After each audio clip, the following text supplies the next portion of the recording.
আসসালামু আলাইকুম। আপনি কি একটি প্রফেশনাল সার্ভে পেজ বানাতে চাচ্ছেন? তাহলে আজকের ভিডিওটি আপনার জন্যে। আজকে আমরা দেখব কিভাবে বিডিল্যান্ড প্রো অ্যাপস দিয়ে আমরা একটা সার্ভে রিপোর্ট বানাবো এবং সার্ভে রিপোর্ট বানানোর আগে সেই রিপোর্টটা আমরা বানাবো আমাদের সার্ভে পেজে। নিজের নাম, নিজের রেজিস্ট্রেশন নম্বর এগুলো দেওয়া থাকবে এবং ফোন নাম্বার, ঠিকানা দেওয়া থাকবে। ওই পেজে আমরা কিভাবে সার্ভে রিপোর্ট তৈরি করব সেই বিষয়টা আজকে দেখব। চলুন আমরা মূল ভিডিওতে চলে যাই। বরাবরের মতোই আপনাদের সাথে আছি আমি সার্ভেয়ার আবিদ হাসান। আজকে আমরা দেখব বিডিল্যান্ড প্রো দিয়ে কিভাবে আমরা সার্ভে পেজ বানাতে পারি। সেজন্য আমরা এই যে আমাদের বিডিল্যান্ড প্রো এই অ্যাপসটিতে ঢুকে যাব। অ্যাপসটিতে ক্লিক করার পরে এরকম ইন্টারফেস চলে আসবে। এটা নেটের মাধ্যমে চলে, কিন্তু কিছুদিন পরে আমাদের অফলাইন ভার্সনটাও চলে আসবে। এটা হচ্ছে অনলাইন ভার্সন। আর যারা এই অ্যাপসটা নিতে চান সেক্ষেত্রে আমার সাথে স্ক্রিনে দেওয়া নাম্বারে যোগাযোগ করবেন, আমার প্রো ভার্সনটা নিতে পারবেন। আনলিমিটেড সকল কাজ করতে পারবেন। এই অ্যাপসের মাধ্যমে আপনারা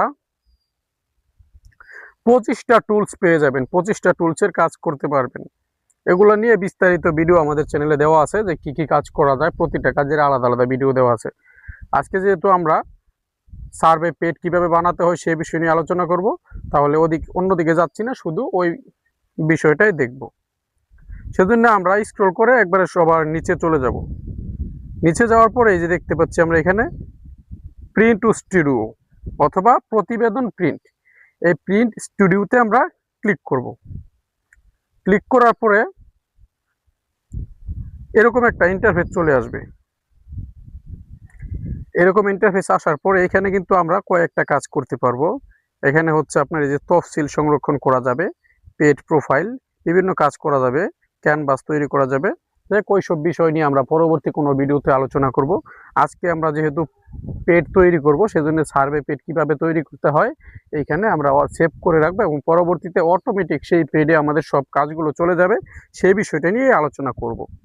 সেজন্য আমরা এইখানে এই যে পেড প্রোফাইল লেখা আছে, এই যে ফাঁকা রাখুন, এখানে যে অ্যারো চিহ্নটা আছে অ্যারোতে আমরা ক্লিক করব। অ্যারোতে ক্লিক করার পরে এখান থেকে নমুনা যেটা দেওয়া আছে, ধরেন এই যে এখানে মোহাম্মদ আব্দুর রহমান, এই যে নমুনা ডিজিটাল সার্ভে, এই নমুনা ডিজিটাল সার্ভে লেখা, এটাতে আমরা ক্লিক করব। ক্লিক করলাম। ক্লিক করার পরে এখন ক্যানভাস তৈরি করুন, এটাতে ক্লিক করার পরে আমাদের একটা পেড নমুনা চলে এসেছে। এখন আমরা এই পেড নমুনা থেকে আমরা এটাকে এডিট করব। এখানে যে নাম টাম লেখা আছে ওগুলো আমরা এডিট করব। এডিট করার জন্য আমরা আমাদের নিজের একটা প্রোফাইল তৈরি করতে হবে। সেজন্যে এই যে বাম পাশে নিচের দিকে কর্নারে লেখা আছে টুলস, এই টুলসে আমরা ক্লিক করব। টুলসে ক্লিক করার পরে এখানে অনেক কিছু অপশনগুলো চলে আসবে। এই এক একটা অপশনের কাজ এক একদিন এক একটা ভিডিওতে দেওয়ার চেষ্টা করব। আজকে আমরা শুধু আমাদের পেজ তৈরি কাজটা দেখব। সেজন্যে এই যে প্রোফাইল লেখা আছে, প্রোফাইল বরাবর এই যে প্লাস চিহ্ন আছে, প্লাসে আমরা ক্লিক করব। প্লাসে ক্লিক করে এখন আমরা এখানে আমাদের ডিটেলসগুলো দিয়ে দিব। নাম, এই যে এখানে নাম লেখা আছে, নামের জায়গায় আমরা নামটা দিয়ে দিচ্ছি। আমার নামটা আমি দিয়ে দিচ্ছি, আপনারা আপনাদের নামটা দিয়ে দিবেন। দিয়ে দিলাম। প্রতিষ্ঠানের নাম যেমন আমি দিয়ে দিচ্ছি, আমারটা হচ্ছে আবিদ ডিজিটাল ল্যান্ড সার্ভে, এরকম প্রতিষ্ঠানের নাম আপনারা দিয়ে দিবেন। অথবা চাইলে ওই যে ময়নামতি সার্ভে, এটা আপনারা দিতে পারেন। পদবি এখানে সার্ভেয়ার লিখে দিবেন। রেজিস্ট্রেশন নম্বর এখানে আপনার রেজিস্ট্রেশন নম্বর দিয়ে দিবেন। আমি নমুনা একটা রেজিস্ট্রেশন নম্বর দিয়ে দিচ্ছি, যে কোনো একটা নমুনা। ঠিকানা, ঠিকানা আপনারা আপনাদের ঠিকানা দিয়ে দিবেন। আমি আমারটা দিয়ে দিচ্ছি।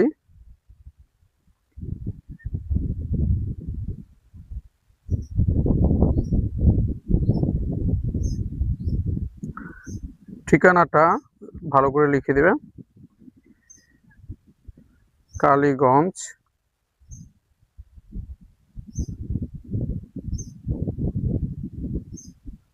গাজীপুর। এখন আমরা মোবাইল নাম্বার দিয়ে দিব 01839, এটা আমার মোবাইল নাম্বার, আমি দিয়ে দিচ্ছি। আপনারা আপনাদেরটা দিয়ে দিবেন। ইমেল নাম্বারটা, ইমেলটা আমি এখানে দিয়ে দিচ্ছি। আমি আমার ইমেলটা দিয়ে দিই।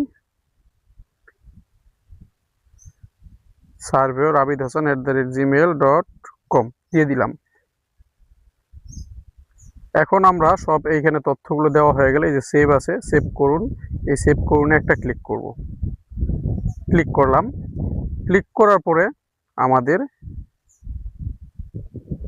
এখানে কিন্তু আমাদের প্রোফাইলটা অ্যাড হয়ে গেছে। এই দেখেন আব্দুর রহমান, আবিদ হাসান, এগুলো অ্যাড হয়ে গেছে। এখন আমরা এটাকে ডিফল্ট হিসেবে সেভ করব। সেভ করার জন্য এই যে ডান পাশে স্টার মার্ক আছে, এই স্টার মার্কে ক্লিক করব। এখানে দুটা দেখতে পাচ্ছেন, এটা আমার আগের করা, সেজন্য এটা দেখাচ্ছে। আগে একদিন আমি একটা করেছিলাম এজন্য। এখন যেটা সেট করেছি এটা স্টার মার্কে ক্লিক করলাম। ক্লিক করার পর এটা ডিফল্ট হিসেবে সেভ হয়ে গেল। যে এখানে যে স্টার মার্ক ছিল এটাতে ক্লিক করার পর ডিফল্ট হিসেবে সেভ হয়ে গেল। এখন যদি আমরা দেখতে চাই যে আমাদের পেট কীরকম হয়েছে, সেজন্য আমরা এই যে এখানে ক্যানভাস আছে, ক্যানভাস লেখাতে একটা ক্লিক করব। ক্লিক করার পরে কিন্তু এই দেখেন আমরা আমাদের পেট দেখতে পাচ্ছি। এই যে আমাদের নাম, তারপরে এই যে ঠিকানাগুলো সবগুলো কিন্তু এখানে ফোন নাম্বার চলে আসছে। এখানে চলে আসার পরে আপনারা কিন্তু এখানে দেখেন কিছু লেখা দেখতে পাচ্ছেন, এই যে এই পাশে এখানে অন্য একটা ডিফল্ট যেটা ছিল সেটা আছে। এটা আমরা কিন্তু এখানে ক্লিক করে চাইলে ডিলিট করে দিতে পারবো, অথবা আমরা এটা এডিট করে অন্য কিছু লিখে দিতে পারবো। আমরা এডিট করার জন্য এই যে দেখেন এইটাতে যখন মার্ক করা থাকবে তখন আমরা এই যে ডান পাশের কর্নারের নিচের দিকে এডিট আছে, এটাতে ক্লিক করব। এটাতে ক্লিক করে এখানে এই যে দেখেন লেখাগুলো এখানে তফসিলি মানে অন্য যে কোনো লেখা লিখে দিতে পারবো, অথবা আমরা চাইলে এটাকে ডিলেটও করে দিতে পারবো। আমরা ডিলিট করে দিলাম। দেখি ডিলিট করে দেওয়ার পরে এটা চলে গেল। এখন এই যে এখানে ডিজিটাল ডিমার্কেশন, এখানে এই যে ডেট, আমরা ডেটটাকে সিলেক্ট করে অন্য ডেট দিয়ে দিতে পারবো, যে দিনের কাজ সেদিন দিয়ে দিতে পারবো। এই যে 16 ইঞ্চি স্কেল, এটাকে আমরা কমিয়ে বাড়িয়ে যেই স্কেলে থাকবে ওই স্কেল আমরা দিতে পারবো। এভাবে করে আপনারা এই যে এটাকে আবার সরানো যাবে। আমরা দেখেন এইখানে মনে করেন এটা অন্যদিকে রাখা লাগবে, আমরা কিন্তু এটাকে যখন মার্ক করব, মার্ক করে আঙ্গুল দিয়ে চাপ দিয়ে ধরে রেখে অন্যদিকে নিয়ে যেতে পারবো। এখন এই যে এটা আমি নিচের দিক থেকে উপরের দিকে নিয়ে আসলাম। এভাবে কিন্তু আপনারা এটাকে যে কোনো দিকে সরিয়ে নিয়ে যেতে পারেন। আচ্ছা, এখন আমরা এখানে দেখব, এখন আমরা আমাদের পেট এইখান থেকে বেরিয়ে আমাদের তো পেট তৈরি হয়ে গেল। কিভাবে আমরা এটার ভিতরে অটোমেটিক কাজ করে সেই কাজটা নিয়ে আসতে পারবো এবং প্রিন্ট করতে পারবো সেই বিষয়টা দেখব। সেটা দেখার জন্য আমরা এখান থেকে এই যে উপরে আপনারা দেখতে পাচ্ছেন হোম বাটন আছে, একটা হোমের মতো আইকন, এই যে এখানে ঘরের মতো, এটাতে একটা ক্লিক করব। ক্লিক করলাম। ক্লিক করলে আমাদের একবার হোম পেজে চলে আসলো বিডিল্যান্ড প্রো। এখন এইখান থেকে যে প্রথম অপশন আছে মৌজা ম্যাপে জমি পরিমাপ ও ভাগ বন্টন, এটাতে আমরা ক্লিক করব। ক্লিক করলাম। ক্লিক করার পরে এখান থেকে মৌজা ম্যাপ নিব আমরা একটা, যে এখানে মৌজা ম্যাপ, এই যে ম্যাপ নিয়ে এখানে ক্লিক করব। ক্লিক করে আমরা আমাদের মোবাইলের ফাইল ম্যানেজার থেকে একটা ম্যাপ এখানে নিয়ে নিচ্ছি। এই বিষয়ে আগে ভিডিও দেওয়া আছে, আপনারা দেখে নেবেন। আমি এখান থেকে যে কোনো ম্যাপ নিয়ে নিচ্ছি। এখানে নেওয়ার পরে সেভ করে দিচ্ছি। সেভ করে দিয়ে এটাতে আমরা একটু কাজ করব। কাজটাও এখানে কিভাবে অটোমেটিক যায় সেই বিষয়টা আমরা দেখব। ধরেন আমরা এখানে একটু বড় দেখিয়ে নি, বড় এত বড় না, সময় লাগবে। এই কাজটাই নিয়ে এটা 1567 দাগ। আমরা এটার এখন এই যে আকুন আছে লেখা, এই আকুনের এই যে এখানে ক্লিক করব।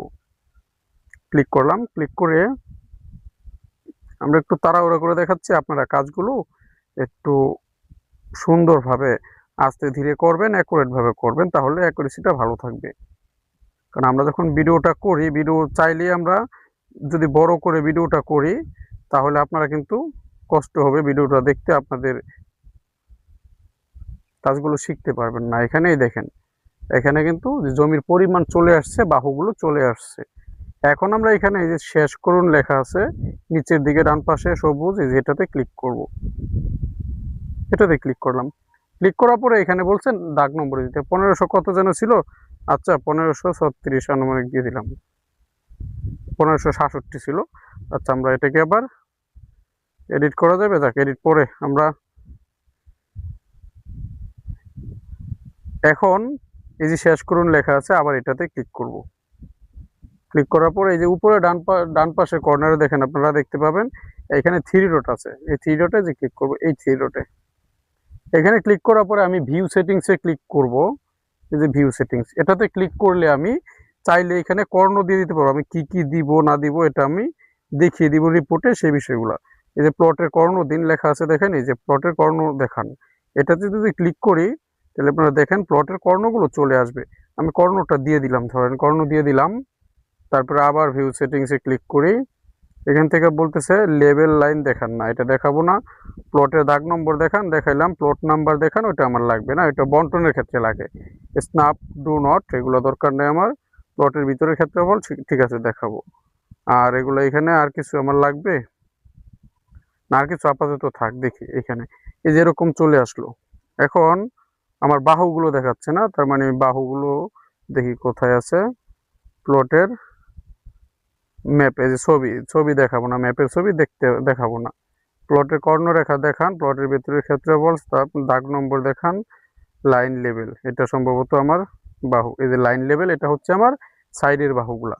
এখন আমরা এটাকে আমাদের পেডে নেব। পেডে নেওয়ার জন্য এই যে থ্রি ডট আছে, এই থ্রি ডটটা আবার ক্লিক করব। ক্লিক করার পরে এই যে নিচের দিকে দেখেন লেখা আছে প্রিন্ট স্টুডিওতে পাঠান। এই যে প্রিন্ট স্টুডিও, এই প্রিন্ট স্টুডিওতে ক্লিক করলাম। ক্লিক করার পরে দেখবেন আমাদের এটা লোড নেবে, কয়েক সেকেন্ড সময় লাগবে। লোড নেওয়ার পরে দেখেন এই যে আমাদের পেডে কিন্তু চলে আসছে। যেটা হচ্ছে আমাদের পেড, আমরা যেটা মেক করেছিলাম। আর এইখানে দেখেন এই যেটা আমাদের এই যে কাজটা করেছি কাজটা, এখন এটা তো ছোট, এটা আমরা বড় করব কিভাবে এবং মাঝামাঝি কিভাবে নেব, সেজন্য আমরা এটার উপর একটা ক্লিক করব। ক্লিক করলাম। ক্লিক করলে দেখেন একটু বড় করে দুই আঙ্গুল দিয়ে আবার ক্লিক করে এই দেখেন হলুদ কালারের যে আপনার তালা দেখা যাচ্ছে এখানে লক, এই লকে ক্লিক করে এটাকে প্রথমে আনলক করব। আনলক করলাম। আনলক করে এই যে এখানে চার কোণায় যে ঘরগুলো দেখা যাচ্ছে, যে কোনো একটা কর্নারের করে দিয়ে আমি এটাকে বড় করে নিচ্ছি। এই দেখেন আমি কিন্তু বড় করে নিলাম। যদি আর একটু বড় করে নিই, দেখেন আর একটু বড় করে নিলাম। এখন আমি এটাকে এক আঙ্গুল দিয়ে সরিয়ে যেখানে নেওয়ার ওইখানে নিয়ে নিচ্ছি। এখন এই দেখেন আমার পেডের সাথে কিন্তু এটা বসে গেছে। এখন আপনাদের একটা প্রশ্ন আসতে পারে, দেখেন এইখানে বড় করার পরে লেখাগুলো কিন্তু একটু দূরে চলে গেছে, এগুলো কিভাবে দিব? আচ্ছা, এই লেখাগুলো এখন আমরা এটা ঠিক করার জন্য এটার উপর আমরা রিপোর্টের উপর একটা ক্লিক করব, যে কাজটা করেছি এটার উপর ক্লিক করার পরে যে এখানে দেখেন রেড কালারের একটা চিহ্ন আছে, এটাতে ক্লিক করব। ক্লিক করলে এগুলো আলাদা আলাদা হয়ে যাবে, আনগ্রুপ হয়ে যাবে। এখন আমি লেখাতে ক্লিক করলে যেটাতে ক্লিক করব ওইটাতে ক্লিক হবে একটা একটা। তখন আমি এটা সরিয়ে আপনার লেখাটাকে এই যে এদিকে দিয়ে দিব, এরকম ভাবে একটা একটা করে আমি সরিয়ে দিব। এই দেখেন চাপ দিয়ে ধরে রেখে আবার এই যে এইভাবে চাপ দিয়ে ধরে রেখে এখানে দিয়ে দিব। যখন লেখাটাকে আমি আঙ্গুল দিয়ে চাপ দিয়ে ধরে রাখবো তখন কিন্তু লেখাটা আমার আঙ্গুলের সাথে সাথে এটা যাবে, এটা আমার দূরে যাবে, যেখানে আমি নিয়ে যাব ওইখানে যাবে। এভাবে করে কিন্তু আমরা এই লেখাটাকে সরিয়ে জায়গা মতো নিয়ে নিতে পারবো। তারপর আরেকটা বিষয়, এখানে দেখেন এই যে লেখাগুলো, এগুলো কিন্তু আমি বড় করে দিতে পারবো সাইজগুলো। এই দেখেন আমি ফন্ট সাইজ লেখাতে যখন ক্লিক করলাম, ক্লিক করে দেখেন ফন্ট সাইজে দিয়ে দিলাম, ফন্ট সাইজ কিন্তু এটা বড় হয়ে গেল। দেখেন জমির পরিমাণটা। আবার এইগুলোতে এই যে দাগ নম্বর এখানে যদি আবার আবার গ্রুপ হয়ে গেছে, আবার রান গ্রুপ করে এইখানে লেখাটা এখানে দিয়ে দিলাম, জমির পরিমাণটা। প্রতিটা আমার লেখার সাইজ কিন্তু আমি চাইলেই দেখেন আমি প্রতিটা এখান থেকে বড় করে দিতে পারবো। আবার এই যে এই লেখাটা যদি চাই যে বড় করে দিব, এই যে এটাতে ক্লিক করার পরে আবার এই যে নিচে এডিটে ক্লিক করে এখানে লেখার সাইজটা যে বড় করে দিলাম। এভাবে আপনারা কাস্টমাইজ করতে পারবেন। আপনাদেরকে শুধু প্রসেসিংটা দেখানো হলো। আর তারপরে যে এখানে যে বিষয়গুলো তফসিল, এখান থেকে এই যে এখানে বাম পাশে উপরে কর্নার যে তফসিলটা আছে, আপনারা তফসিলটাও এই যে তফসিলটা এটাকে আপনারা এডিট করে এখানে দিতে পারবেন। যেমন এখানে আপনারা যে কোনো কিছু লিখে দিতে পারবেন। আপনার জমির যে তফসিলটা থাকবে, যে জমি জরিপ করেছেন ওই জমির তফসিলটা এখানে লিখে দিতে পারবেন, অথবা মন্তব্য থাকলে লিখে দিতে পারবেন। অথবা কিছু না লিখলে এখানে এটা ক্লিক করে কেটে দিলাম, দেখেন ওইখানে কেটে গেল, সাদা হয়ে গেল। তারপরে এই যে জমির চৌহতি আছে, চৌহতি উত্তর দক্ষিণে এখানে দিতে পারেন। এই যে সিল সহ এই যে এখানে সিল দিবেন, সিগনেচার দিবেন। এভাবে করে আপনারা কাজগুলো করতে পারবেন। তারপর এখন যদি আমরা এটাকে প্রিন্ট করি, রিপোর্টটা আছে এটা টোটালটা আমরা সেভ করার জন্য এই যে এখানে যেই এগুলো দেখতে পাচ্ছি সাদা, এই সাদা এই জায়গাটা এখানে আমরা বাম দিকে নিয়ে যাবো স্ক্রল করে টেনে, এই যে এভাবে বাম দিকে টান দেব। আমরা একটু বাম দিকে টান দিলাম, টান দেওয়ার পরে দেখেন এখানে এই যে দুইটা আইকন চলে আসছে, এই যে একটা প্রিন্টের আর একটা সেভের আইকন। আমরা এই সেভের যে আইকনটা আছে এটাতে ফাইলের এই সেভ আইকনে একটা ক্লিক করব।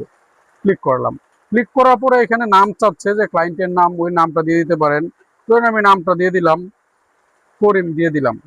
দিয়ে দেওয়ার পরে এখানে বলতেছে প্রিন্ট স্টুডিওতে সেভ করুন আর ডিভাইসে সেভ করুন, এখানে দুইটা, এই যে ডিভাইসে সেভ করুন, প্রিন্ট স্টুডিওতে সেভ করুন। আচ্ছা আমি প্রিন্ট স্টুডিওতে আগে সেভ করে রাখতেছি, তারপর আবার আমি ওটাকে আমার ডিভাইসে সেভ করে নিব। এজন্য যে ডিভাইসে সেভ করে নিচ্ছি, মানে ডিভাইসে সেভ করলে এটা ফাইলে চলে যাবে, তারপর আমি এটাকে প্রিন্ট করতে পারবো। আর প্রিন্ট স্টুডিওতে সেভ করলে পরবর্তীতে এটাকে আমি এডিট করে আবার মানে দ্বিতীয়বার কাজ করতে পারবো। আমি ডিভাইসে সেভ করে নিচ্ছি, সেভ করে দেওয়ার পরে দেখবেন কিছু সময় নেবে, ডাউনলোড হবে। আশা করি আপনারা বুঝতে পেরেছেন। তারপরও পরবর্তীতে আপনাদের কোনো কমেন্ট থাকলে, বুঝতে সমস্যা হলে অবশ্যই আমাদের ভিডিওতে কমেন্ট করবেন, অথবা আমাদের স্ক্রিনে দেওয়া নাম্বারে যোগাযোগ করবেন। আপনাদেরকে সমস্যার সমাধানমূলক ভিডিও দেওয়ার চেষ্টা করব। তো ভালো থাকবেন সবাই।